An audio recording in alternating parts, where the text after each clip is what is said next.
Azken hilabeteetan Palestinan ikusten ari garen basakeriak mugarik ez duela dirudi. Hamarnaka milaka hildako, milioika desplazatu, Gazako zerrendako etxebizitza eta oinarrizko baliabideen suntsipen erabatekoa, atxilotu eta torturatuak, errefuxiatu guneen eta ospitaleen bombardaketak, gosea gerra arma gisa erabiltzea.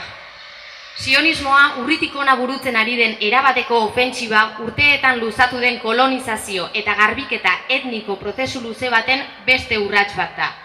Gelditu ezean, errepikatzen jarraituko duen prozesu batena. Mundu mailako ikasle eta gazteek unibertsitateetan egin bezala, atzoko egunez kanpaldia abiatu dugu Buen Pastorren. Palestinar herriari elkartasuna adierazi eta beste behin Israel burutzen ari den genozidioa salatzeko.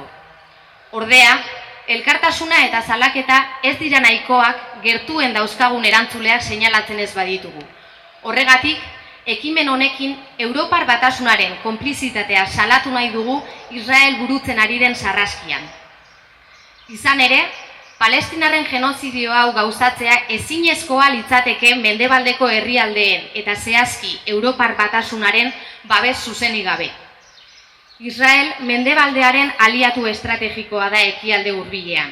Horregatik, Europako gobernuek, NATOren esanei jarraiki, Israel armaz hornitzen dute, diplomatikoki sostengatzen dute, eta berarekin harreman komertzial estuak mantentzen dituzte berau ekonomikoki bideragarri eginez. Zentzu horretan, mendebaldeko gobernu zein alderdi politikoen hipokresia salatzen dugu. Konponbide baten eta bakearen alde mintzo diren bitartean, Israelgo estatu genozida hainbat modutan sostengatzen baitute. Dena den, jendartean Palestinar herriak duen babes zabalaren jakitun dira, baita Israel burutzen ari den sarraskiak sortzen duen haserrearena ere.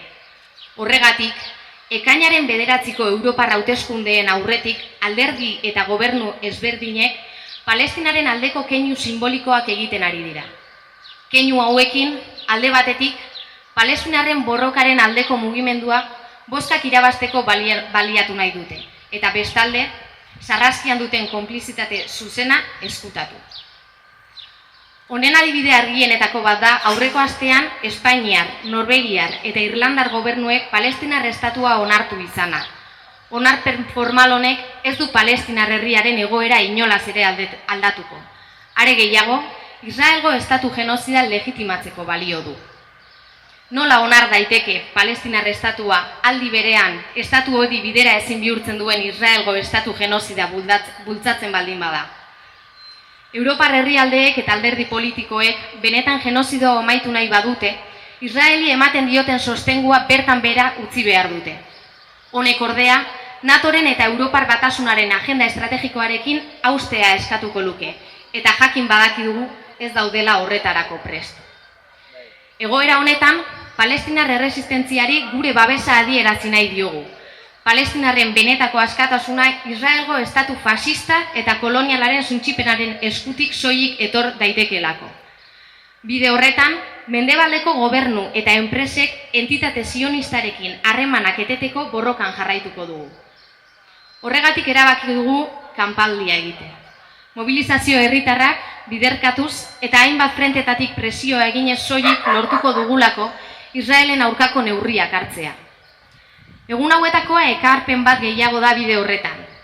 Horren adibideak dira Europar Batasunaren eta NATOren aurkako mobilizazioak eta Palestinaren alde Euskal Herrian egiten ari diren 11 ekimen zein mobilizazio desberdin ere. Gauzak horrela, gaur mobilizazio bat deitzen dugu 7:00 Buen Pastorretik abiatuta. Eta bihar, Donostian, NATOren eta Europar Batasunaren aurka deituta dagoen mobilizazioan parte hartzeko deia luzatzen dugu.